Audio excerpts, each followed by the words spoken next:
I am reading an introduction to John from The Life of Pi, which is a very popular book, and I think the movie won some Oscars, and here we go.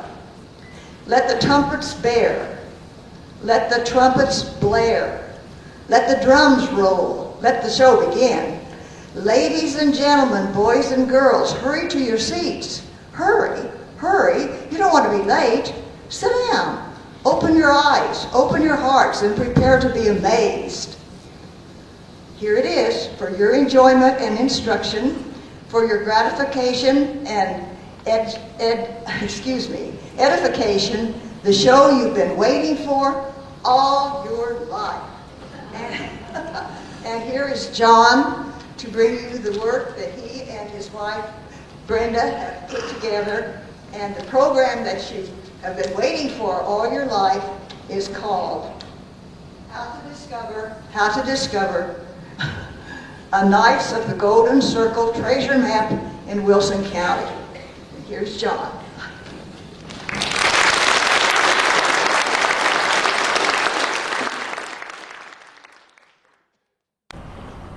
Hello, glad you're here. Tonight, we will reveal the true story of one of the most secret societies of American history.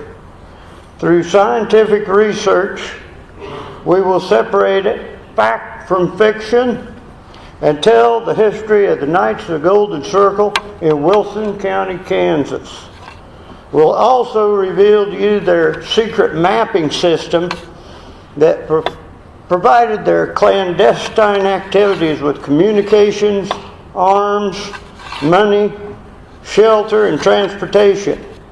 The Knights of the Golden Circle has been shrouded in mystery and legend, and many serious historians have claimed that they buried billions of dollars in gold and silver, over 500 caches throughout the 48 states.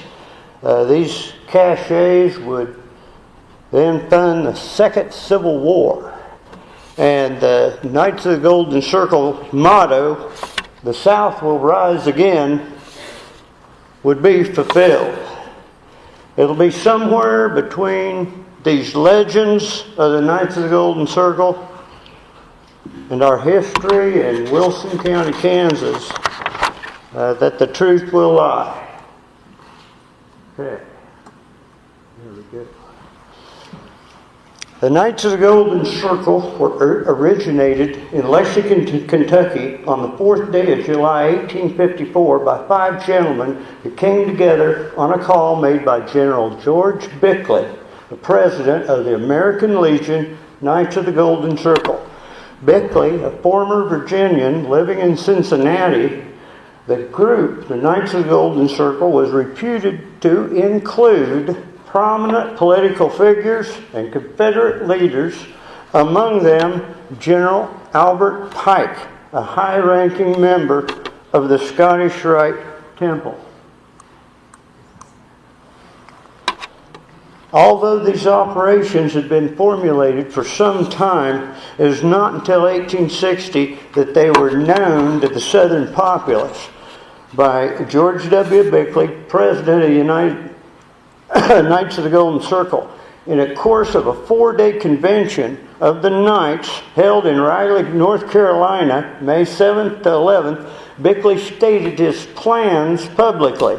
The Knights of the Golden Circle constitutes a military organization as a nucleus around which to hang such political considerations, which were to extend and protect the institution of slavery.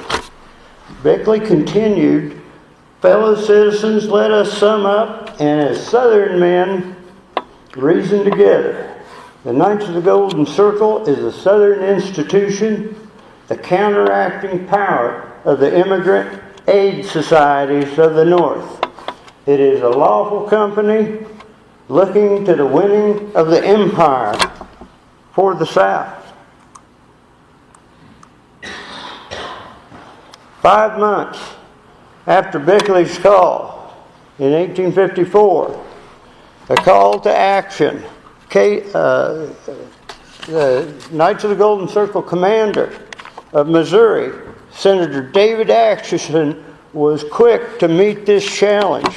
On Election Day, November 29, 1854, Senator Atchison, with 5,000 border ruffians, invaded northern Kansas to stuff ballot boxes and vote Kansas in as a slave state. This is one of the main objectives that the Knights of the Golden Circle is devoted to doing, is to extend slavery. And their entire battle right now is focused, not in the South, not in the border states, but with Kansas. They vote Kansas in as a slave state. David Atchison says, "We wish to make Kansas in all respects like Missouri." And others noted at the time that he added a series of slave laws that were probably the most severe of any enacted in the United States. He also changed the public name of their party from Pro-Slave Party to Law and Order Party.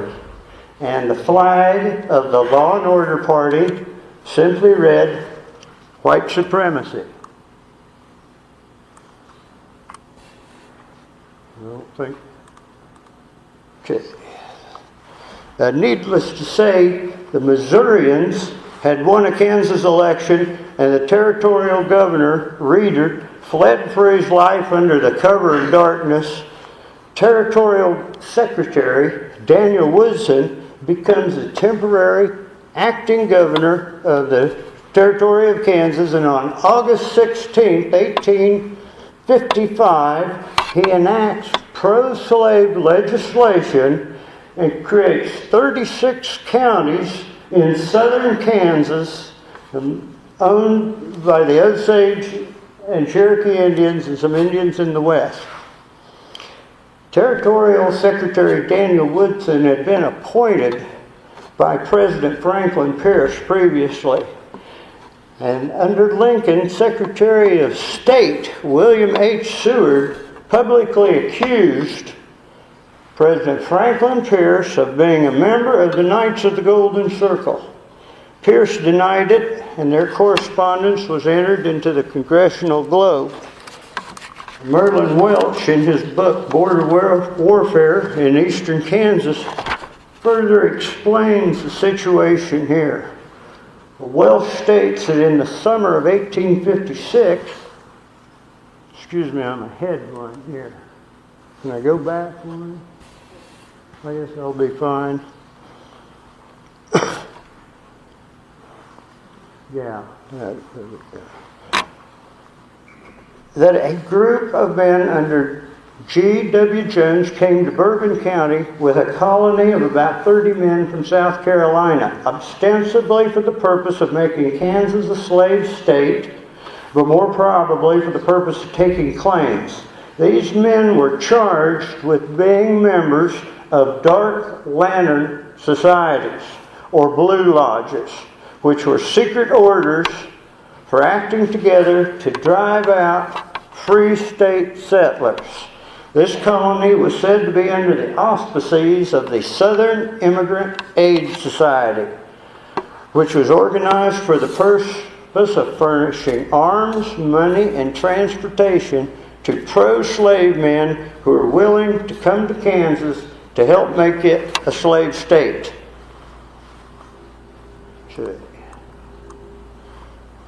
This invasion... Well, I went too far again. Should back it up one. This invasion by pro-slave forces became violent when on May 21st, 1856, they sacked Lawrence, Kansas. It enraged the abolitionist leader John Brown to the point that 3 nights later, 3 of his sons and 2 followers murdered 4 pro-slave neighbors of his, hacking them to death with old broadswords. It set the entire state of Kansas on a war footing, and it would break out again on August 16th when James Lane, the Free State leader, destroyed a pro-slave fort up by Lecompton, Fort Titus. In reaction to this, Senator Atchison, the Knights of the Golden Circle leader, and acting Governor Daniel Woodson, in address to the public, announced the opening of the Civil War.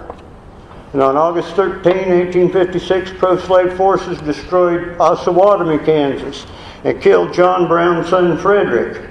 When Brown found Frederick's dead body laying in the dusty road, he cradled him in his arms and wept.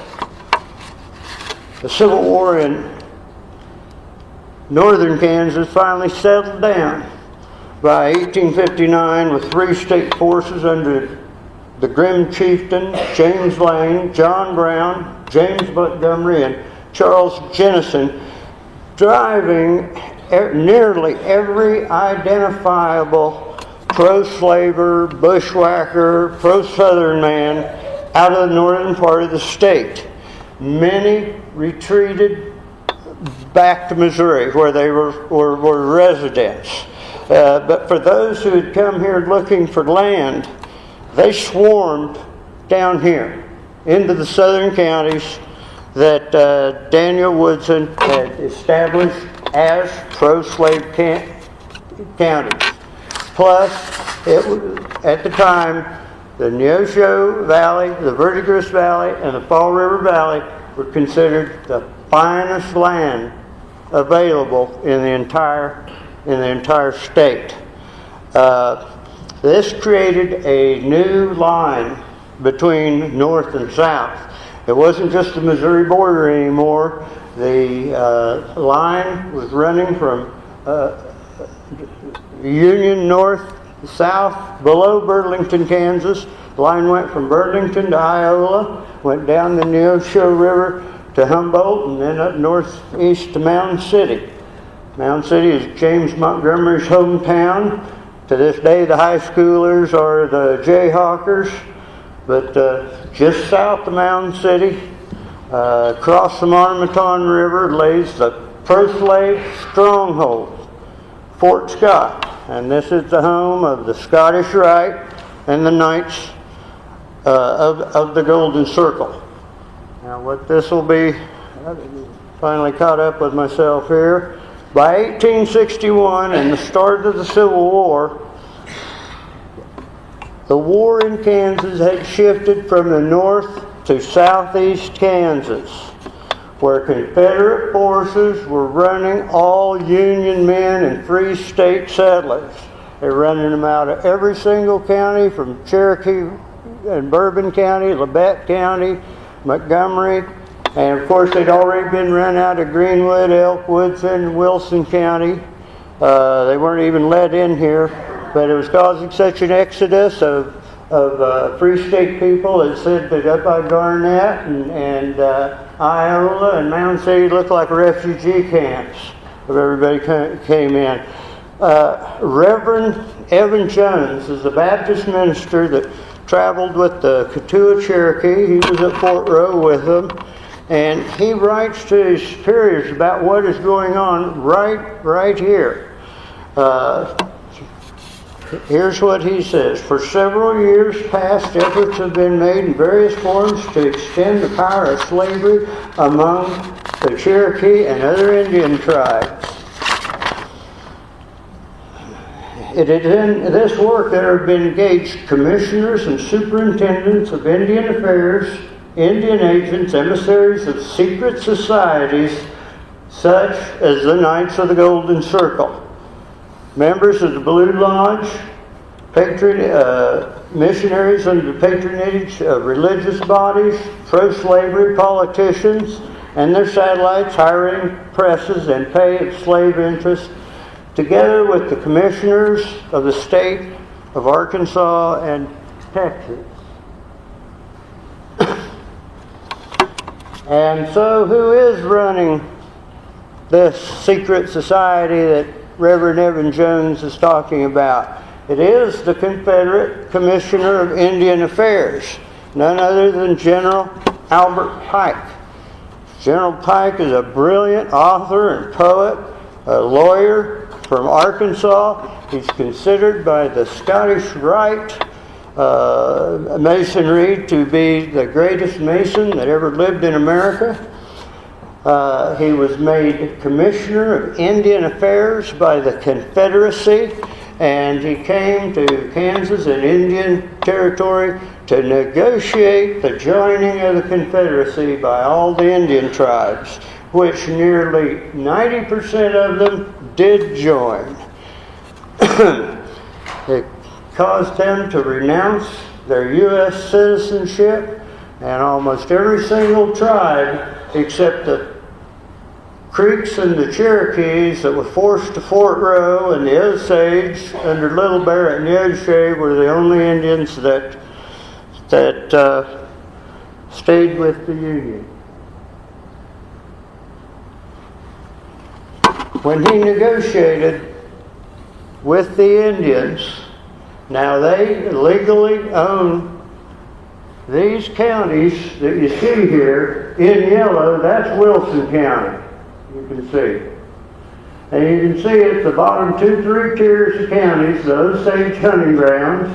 We're in the Osage Reserve, and then Bourbon and Cherokee County are the Cherokee. The Indians in Albert Pike's Treaty sold all of this land to the Confederacy. And so from 1861 to 1865, we were members of the Confederate States of America and not the United States of America. And many of these men who founded towns like Coyville, Charleston, Fall River, New Albany, Twin Falls during this time always considered this part of the Confederacy, because Stan Wadey, an Indian general in Oklahoma, has been given credit for being the last Confederate general to surrender. And we know that all of the generals from the Deep South did surrender, but I never heard that this group of Confederates ever did surrender.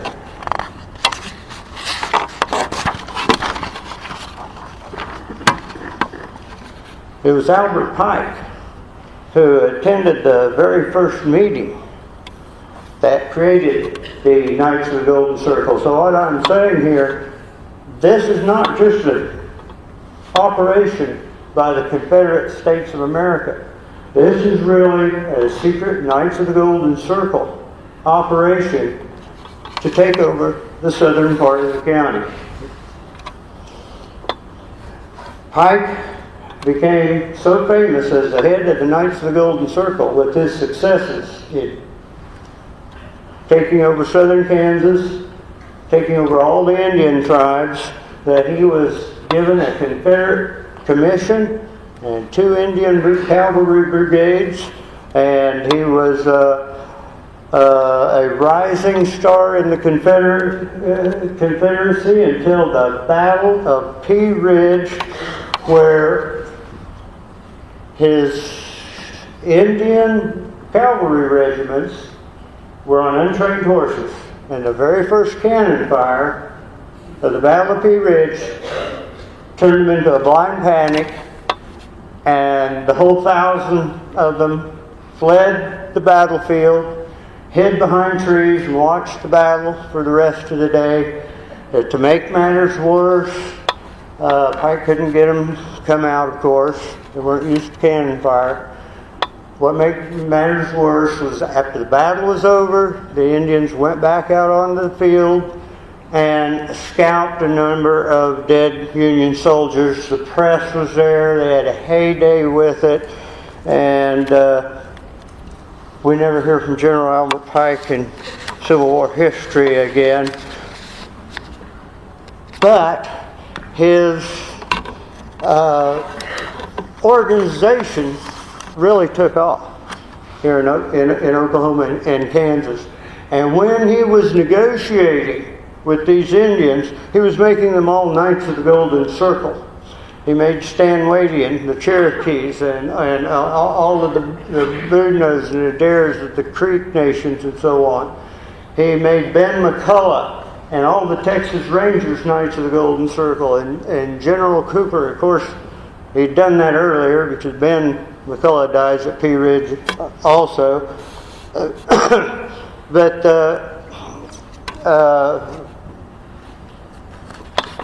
at this point is where he makes William Clark Quantrill a member of the Knights of the Golden Circle. And what the Confederacy was really doing, guerrilla bands that they could not harness, men that would not just join up to fight with the Confederacy, they still needed discipline over these groups. And they got it through this Knights of the Golden Circle. Because even though you weren't trained for 6 months by Robert E. Lee in camps and so on, sent out as a trained soldier, under the Knights of the Golden Circle, if you betrayed the organization in any way, if you disobeyed, if you spied on them, if you blabbed their name, if you told the location, the penalty was death. Death, and then they quartered your body into 4 parts and threw them into the 4 directions. And we actually have murder victims around Coyville that they actually end up burying nothing but a boot with a foot in it. That's all they found later on.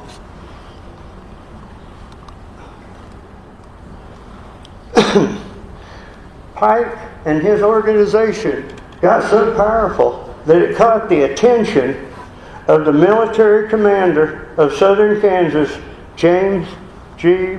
Blunt, right there. In an address to his superior, Major General Samuel Curtis, Headquarters, District of Kansas, Fort Leavenworth, Kansas, April 17, 1863, his letter reads, General, in my opinion, the rebels' purpose is not to move through Missouri but upon Kansas. This opinion is confirmed by information I obtained through the Knights of the Golden Circle. I have a man who joined some time since in Missouri for certain purposes as a Union spy. He has been for some time with Greg Todd's band of Quantrill's guerrillas in Jackson County, and well posted in the working order and the purpose they are organized. I expect to make a descent upon one of their lodges a few nights hence, and if successful in taking them, I think I shall hang all I catch. There are about 800 of them in Kansas and 10,000 in the state of Missouri. They are all sworn to support the Southern Confederacy and secretly procuring arms, and are confident that Major General Price will succeed in invading Kansas and Missouri. Whatever I may be able to learn through the order, I will keep you posted. The telegraph should not be used in making mention of the Knights of the Golden Circle. I have the honor to be General, respectfully your obedient servant, James G. Blunt. Here, I've been talking about the relationship between the Knights of the Golden Circle, the Confederacy, and we're going to show that this relationship exists into the Scottish Rite Masons, the Knights of the Golden Circle. Their Mason home was called the Blue Lodge. Their motto was the South will rise again. Their banner was white supremacy. Their password was sound the goose. The bands that came in here in different areas, different Knights of the Golden Circle bands, would have different names. They came in from the bands that came in from the north, which were called Copperheads. This was Union men who were sympathizers to the Southern cause. The Social Band was the name of the main group that came to the Coyville, Fall River area. The men that came from Missouri through Fort Scott into the area. They were Dark Lantern men. There were also Order of American Knights were here. They called those Oak. There were Sons of Liberty here, and then there were Sons of the South. They rode under what they called the Black Flag. That was a flag of no surrender, no mercy. All prisoners were killed. The Confederates and the Quantrill's men did not start the Black Flag. The Black Flag was initiated by General James Blunt. He said he was going to execute every single Knights of the Golden Circle, every guerrilla, everybody who was not a soldier. That's a Masonic sword. It's the same type of sword Knights of the Golden Circle uses them. It's just your main Blue Lodge sword. On it you can see the Rosy Cross in the crown.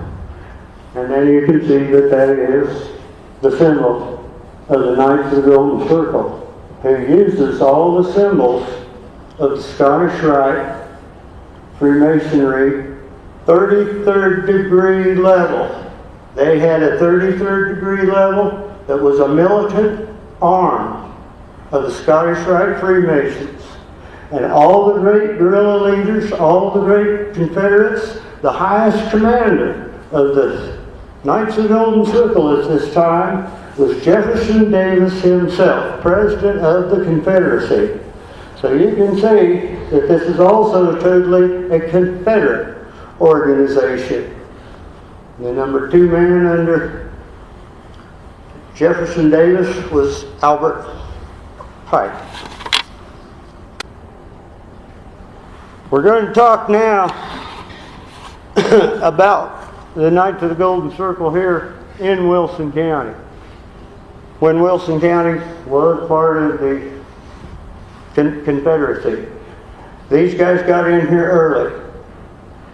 The Sons of Liberty that came in here from South Carolina arrived in Toronto and Fall River and Twin Falls in 1856. Okay, this is just to show you the symbols off the Scottish Rite Temple. You can click it. Why the Knights were in southeast Kansas. There was already, since 1856, slavery in Greenwood and Wilson County. They were here to protect. They were here to take advantage of the Indian refugee camps of Fort Row in Wilson County, Kansas. They were all the Knights of the Golden Circle on all of the Indian trading posts. They were also running stolen horses and cattle from Indian territory, bringing them to Wilson County to sell to the starving Indians at greatly escalated cost. They were also here to keep free state men from claiming land in Wilson, Woodson, and Greenwood County. And this is where it was worse. And if you were a free state man coming in here, during these years, you either left, they would usually give people a warning, and if they did not heed it, they would be killed and their property taken. And their main thing they wanted to do was to take over an area and dominate it politically, financially. They wanted to control the education system, and they wanted to control religion. They wanted to create Southern societies that believes they do. Okay. And these are just gravestones that show the double-headed eagle, which is the Scottish Rite Eagle, to show that there were Masons at this time. Click it to the next one. This is in the Coyville graveyard. This is a grave of the known Knights of the Golden Circle man, and a very special, everybody has seen the hand going up on the old gravestone, and we've seen the compass and the square on Mason's graves, but he was specially honored with both of them. We see unique qualities, and shift to the next one. These are secret signs. Now remember, if you remember the Knights of the Golden Circle, you had a death penalty. They were going to kill you under the black flag. It had to be totally secret. No one could know. And so people would identify their graves, their families, their front yard with palmetto leaves, with oak leaves, with, you've seen even facsimiles of petrified tree trunks, carved tree trunks out of stone, wheat shocks. The Order of the American Knights called themselves Oaks, so they would use oak leaves on their homes and to identify themselves. You can shift to the next one. This is the very first group of the Sons of Liberty from South Carolina who established, this is the Masonic Lodge, the first Blue Lodge in the entire country at Twin Falls, north of Fall River. The Oscar Coy and the men that founded this Blue Lodge at Twin Falls would then go and found in Albany, Kansas, and by 1864 they were in Coyville and ran out all the local businessmen in Coyville, the Keys brothers and Futhi, then go to Neodesha, start Neodesha, and the rest flee. Some of them were murdered. I talked to a longtime resident of Twin Falls, and she grew up and said that they hung men regularly, and the men they are hanging in the Freemason halls for pocket change are just northern settlers who bought 160 acres from the land bank in Washington, D.C., and they think they're showing up at their claim, and they are arrested for some trumped up horse thieving charge and hung. Okay, next.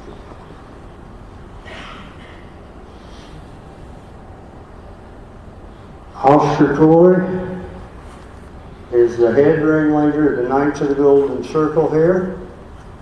And they finally, after establishing New Albany, Charleston, which is Fall River, Twin Falls, Eureka, and basing out of Toronto, Kansas, by 64 they set up a political organization. Now realize in 1864, the political organization they set up, Coyville, is legally part of the Confederate States of America, not the United States of America.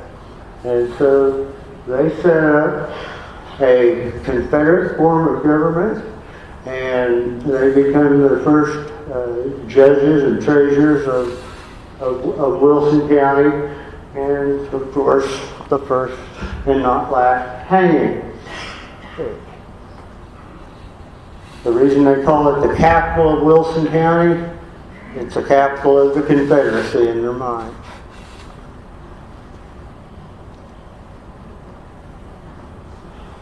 And this is okay, you can go to the next one. John Schenkel lived a few miles from Coyville. His grandson described him as a vigilante. In this formal portrait, Schenkel holds his lapel, and this is a secret sign that identified Knights of the Golden Circle members to each other. Okay.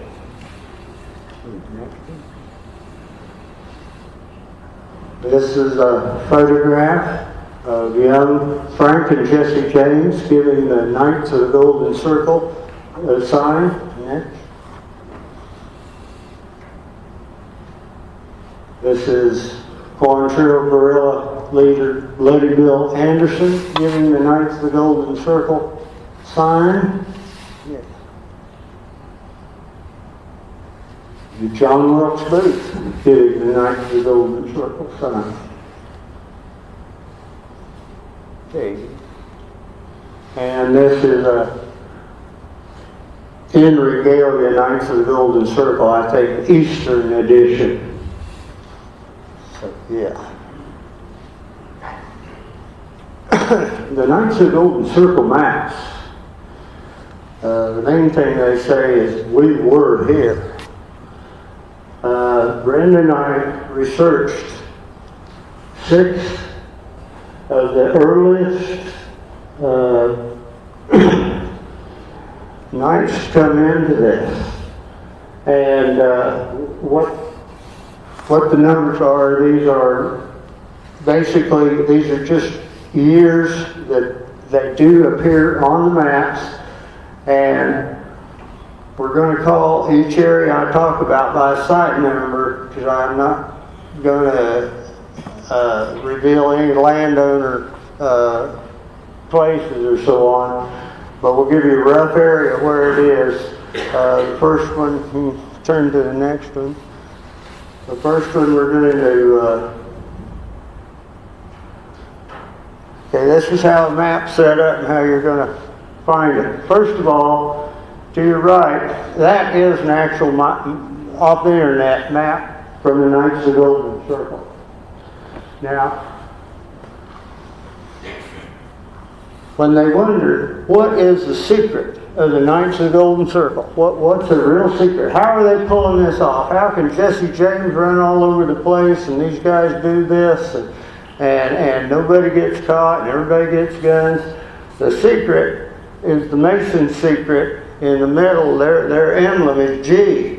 In the compass and the square, the G for Masons, that means geometry. And their secret is in geometry. All you need is 2 points to find anything, anywhere, or hide anything, anywhere. You only need 2 points. So what you're going to be looking for, first of all, you have to know that the farmhouse is an old farmhouse. But remember here, the Knights of the Golden Circle kept this up as long as Jesse James and men like this rode. They kept this going here. So these farmhouses, you can be looking at a date as late as 1881 at finest. The first thing we did, we'll be showing you the trees that trace these triangles. But the first thing, you go to, if the farmhouse has been bulldozed off, you find it on an old map. You find it, it's that old.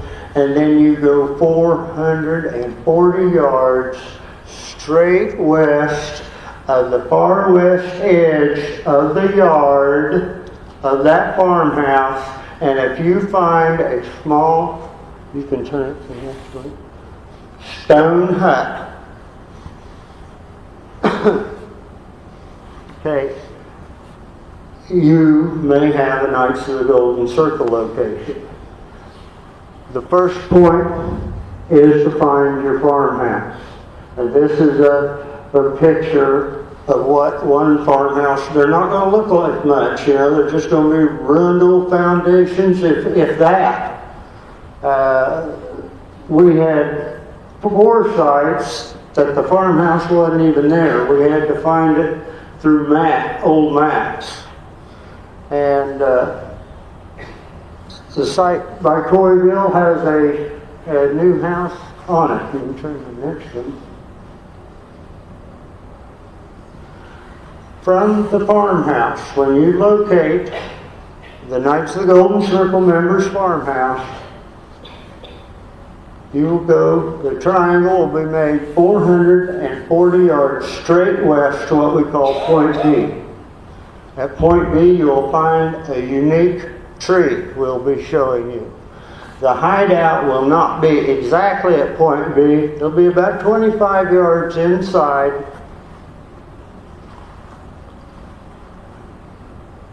The corner straight west of the farmhouse.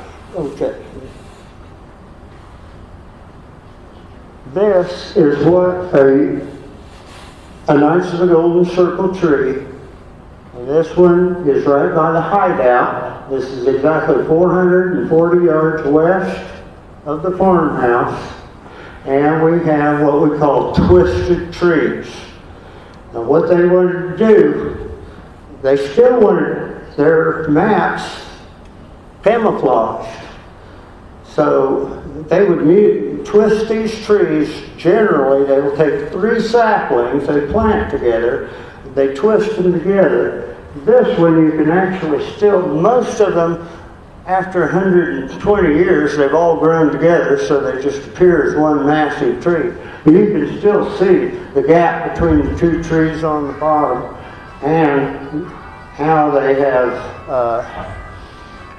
drafted this tree to be very, very unusual looking. Okay.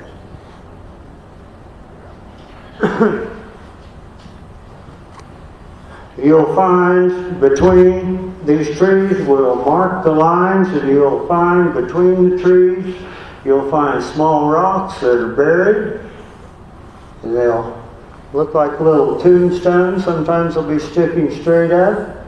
You can tell they're not natural if there are no other buried stones, you know. It's just like sometimes these cabins are knocked down too, and so you have to, if you find a pile of rocks, just look around. If it's not natural, you know, it's an old hideout. So, okay, this shows these 2 trees that were tied together. So they mark the point B, and right back behind there you can see the little stone building. That's about how far off from the point when you go straight west. Now, we've gone to 6 of these sites so far. Every single, and I know we know these guys are Knights of the Golden Circle guys, but every single site, when we went 440 west of the house, we find what they called a dark lantern. Okay. This is a hideout. I'll have you go one more. We didn't get permission to photograph it. We tried to photograph it from the road, but the landowner hadn't given us permission yet. Do one more on one. Okay. This is what a dark lantern hideout looks like when it's destroyed. A lot of people would think these are natural rocks, but when you go your 440 west, if you find an unusual pile of rocks that doesn't match up, a lot of these guys wanted to cover their tracks after the war, and they disassembled and destroyed and threw all these hideouts, scattered them around. They didn't want them around. This one was knocked down. Okay. And this is one that was remaining on site 2. And this one was a great dark lantern, because what they mean by dark lantern is that these aren't just little stone houses. These are little stone shooting forts. They have no windows in them. Some of them have no doors. When they did have a door, they just threw a buffalo hide over them. Most of them were dug out and didn't even have roofs. This was where the guys could spend the night by the fire, get out of the wind, and a fire could not be seen across the open prairie. That's why they called it a dark lantern, a lantern that emits no light. You could get in there, you could be warmed up, and it was in dark lanterns like this that the James Brothers and untold groups of men used to go from place to place. Here is a dark lantern. That is the doorway. Go to the next picture here. And here you can see the side of this one is 12 feet by 15 feet, and originally about 5 foot tall with no windows. The number one way you identify a dark lantern is that it's not There's no house around it. There's no chicken coop. There's no wire. Most of the time, there's nothing. They've picked up every shred of metal. And after the war and so on, and after the Masons closed all these up in 1922, a lot of you older residents were the kids of the 30s and 40s that ran around up the hill. And at this location, kids found two Civil War era revolvers. At another location we're talking about, revolvers, rifles, Confederate uniforms, swords were found. At some sites, money has been found, but just on the level of change and so on. But this is when this could just be a hole in the ground with a foundation on it. But if you find it and you can't, say this is a chicken coop, there's nothing else around it. These are going to be in a little more remote areas. This is the inside of the dark lantern, and you can see that you can check on the inside where the rock is yellowish down there. That's been burnt, and it's chipped off and is yellow, and then above that you'll see black carbon on the inside of these, and you'll be able to tell it's a dark lantern because there'll be a lot of fire in there. If the stones are turned red, that indicates they've been fired.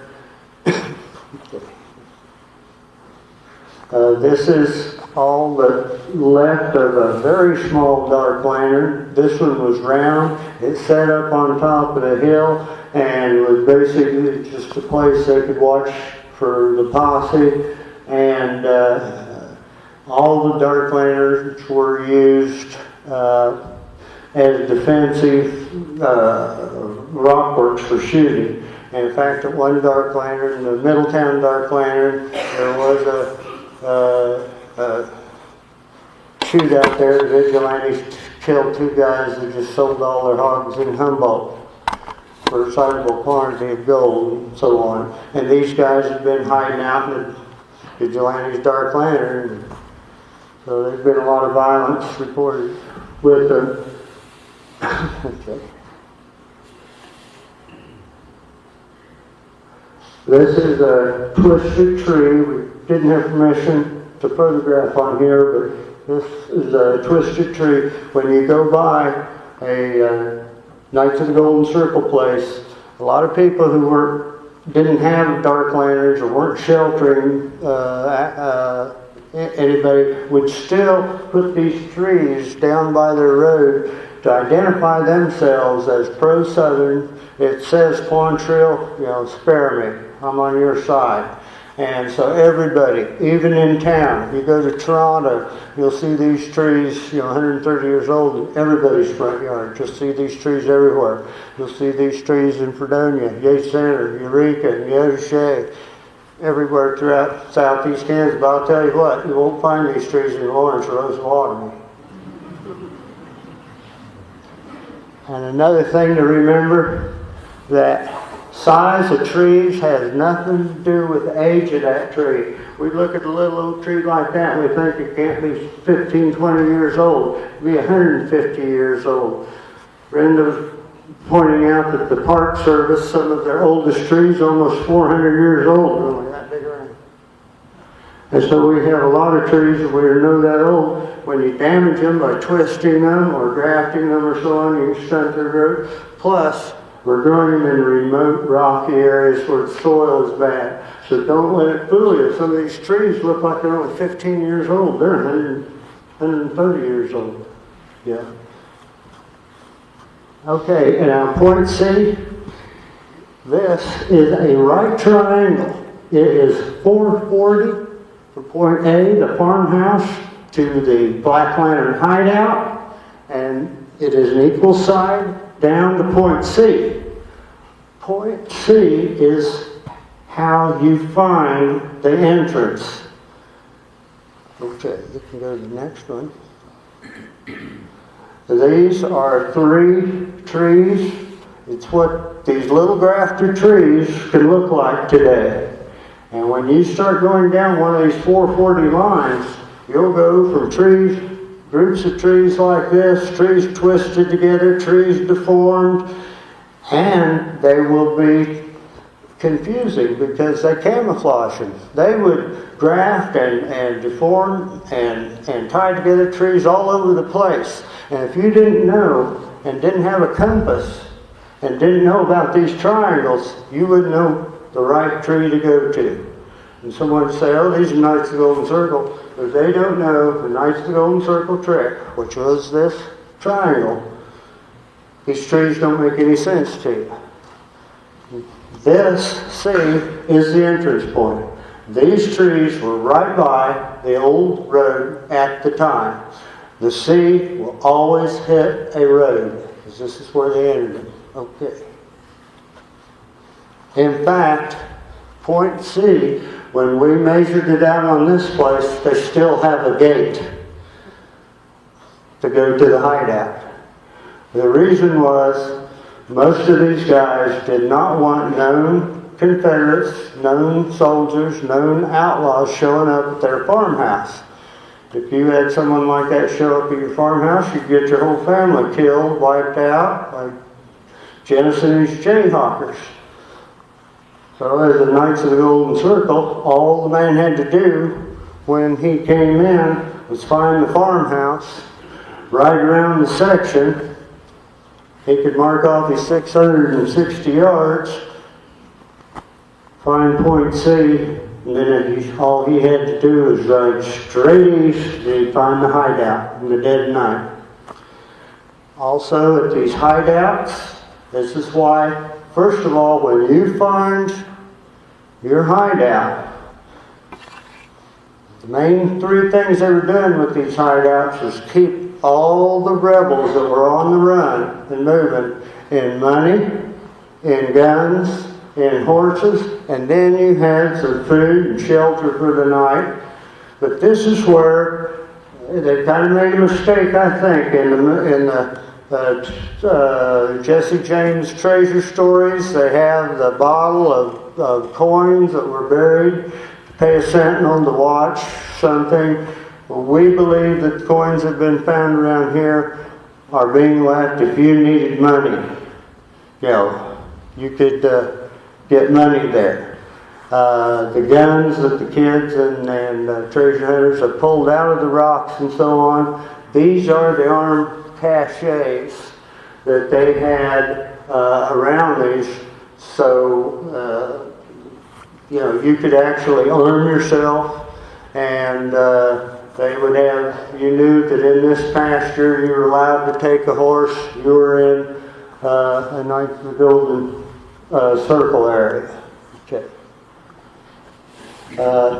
This is a landmark for point C.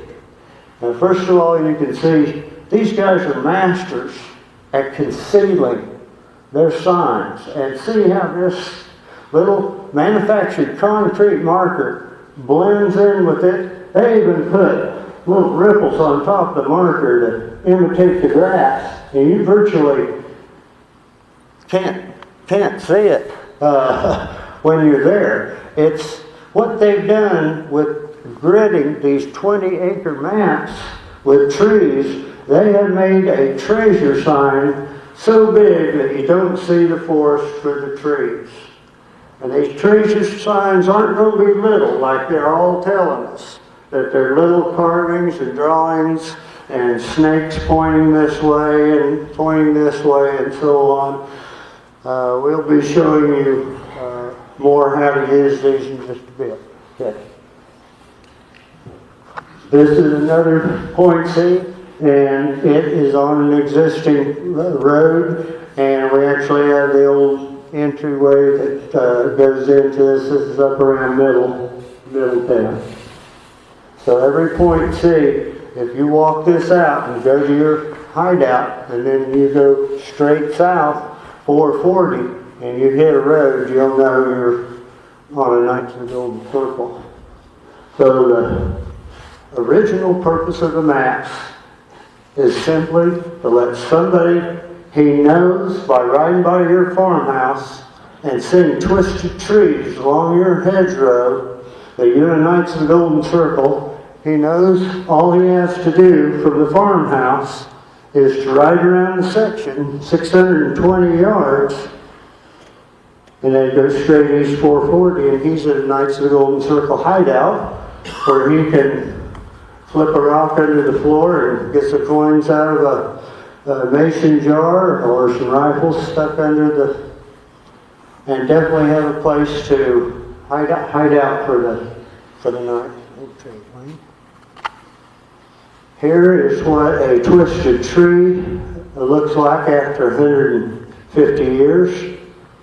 And these trees are one thing Brenda and I were kind of joking about. The first person, other writers have photographed and written about these trees. And when we were looking at these twisted Knights of the Golden Circle trees, we said, well, these nuts, these are everywhere.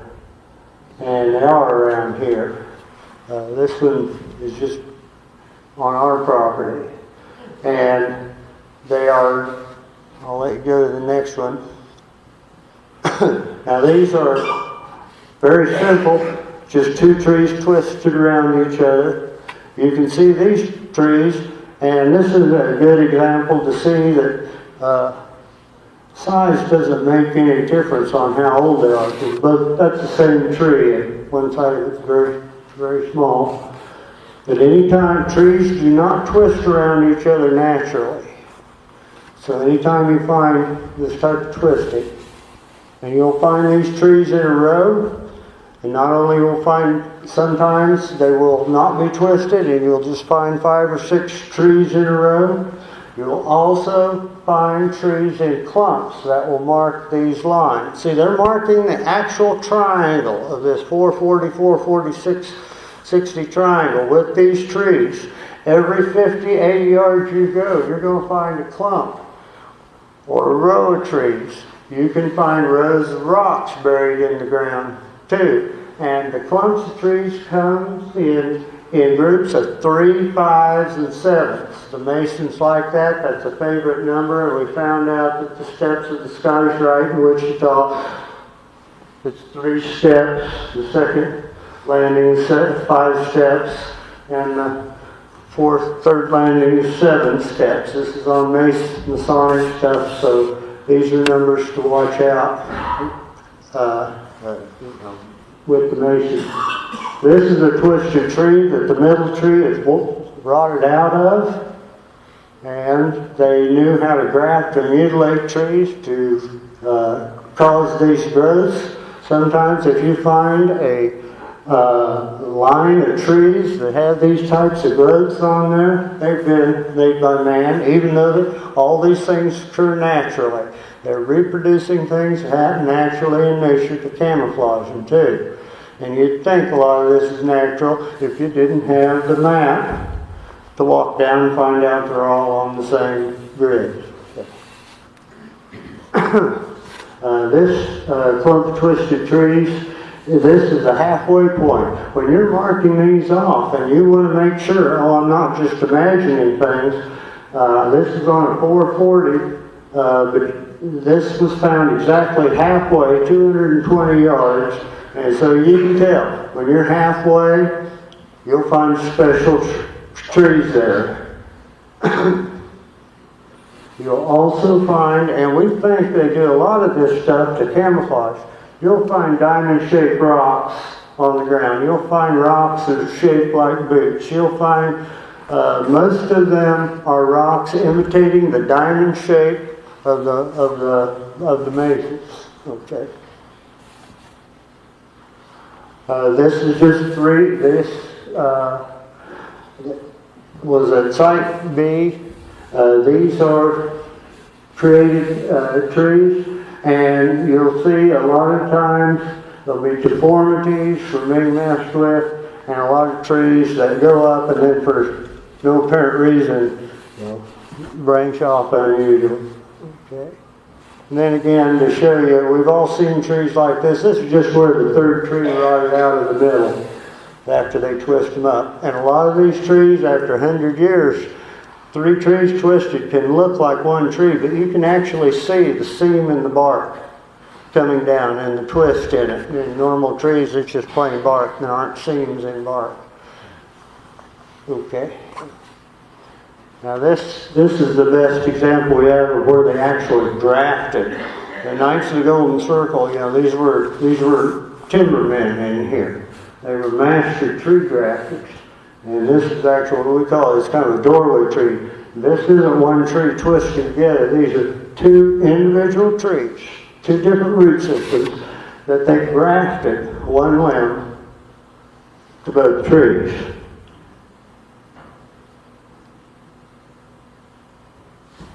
Okay.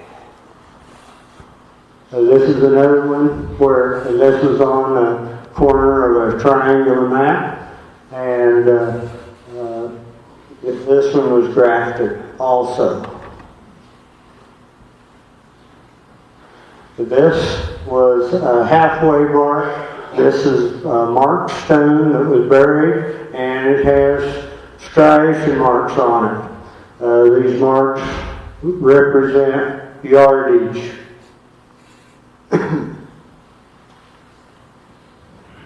Anytime you find a marker stone that has hash marks on it like that, there's nothing under it, don't move it, don't dig it up, give us a call, and we'll figure out what it means. These maps can extend for miles. Mostly in our area where all the landowners were Knights of the Golden Circle. And they butted, one map will butt up against the next map, to the next map. And what they did too, when you start walking out your map, you will realize that it'll fool you. You'll sometimes be only a few feet from your boundary line, but it won't be right on your boundary line. And most boundary lines are not set up perfectly on northeast, south, and west. They're all off a little. One way to tell you're on a Knights of the Golden Circle map is that these grids are set up on absolute perfect cardinal points. North, south, east, and west. When you're standing there and you can see your next tree, you learn to use your compass correctly. And these roads around here, our property lines, are all off a little. So when you see you're on route, that's true north, true west, that's Knights of the Golden Circle. Okay. So, if you think here's the time I have to address the landowners, but at this time we know a lot more about these grids. This is just how to find your hideout, if they do have any guns or little money supplies right around there. They're not going to be too far from that hideout. Everything we've heard of that's been found has been found within a few dozen yards. Usually go to the closest rocky area and use your metal detector or whatever. We do have 2 locations that are marked on these grids that we believe that they could hide other things. Many theories are that they hid more money than we're talking about to finance the Second Civil War. What Brenda and I have come to believe, because human nature, they're not going to let a lot of money lay around. And the very virtue of these maps, these are a retrieval system for buried items. This is the extent that the Knights of the Golden Circle went to, so they did not lose any treasure. And so, right off the bat, scientifically, we have to kind of say that they've probably all been picked up, but we do know that they didn't value those old guns or old uniforms and so on like that. We do know that in the Wilson County area, there has long been many stories, not just legend, of Quantrill's gun vault, that there could be a very sizable buried stone box full of guns from the Quantrill era. And I think, personally, that is what will be found on somebody's property now that we know how to go over these maps, because they're going to have, if they buried vaults with guns, they're going to be on these maps. We do have 2 locations. If you have permission, if it's your own land, give Brenda and I a call, and we can, privately tell you how to check your site out. And I'm sure you can appreciate why we don't just tell everybody and then send these tapes all over the country and everybody have treasure hunters on their places from now on. But if they do, charge them to go hunt, right there at the white-tailed deer and so on. But we do really want to bring out that as a historical society, these dark lanterns and these old trees that are used in these maps are of historical importance. And don't doze them over. You've really got a conversation piece there, if you and believe there's a lot more of them out there. We want to hear from everybody that finds one on their place. The Historical Society, Brenda and I will all get together, come out and try to help you scope it out, or however we can. And do the next one, please. Artifacts are out there. We did have a successful hunt, and we're using it as a flower pot right now. We found a kettle that was under legend, was buried at a Jesse James location. We followed treasure signs, and then through the use of a metal detector, critical thinking, historical research, we actually dug one up, and it had already been retrieved. The Knights of the Golden Circle, when they remove one, they will mark the area so other knights don't have to waste their time digging up empty treasure. In 1922, when they sealed all these, the Masons marked them with triangular stones. Some of them, if you go to a spot where the kettle, where the money, the bank they called it, has been retrieved, you can find a pyramid. If you find a pyramid of rocks at your spot, it could be retrieved. Ours, the kettle, they'd actually placed a large stone in the kettle for us, kind of a joke. And then we found where they had destroyed 3 other kettles and buried those also, because they are burying evidence at these places.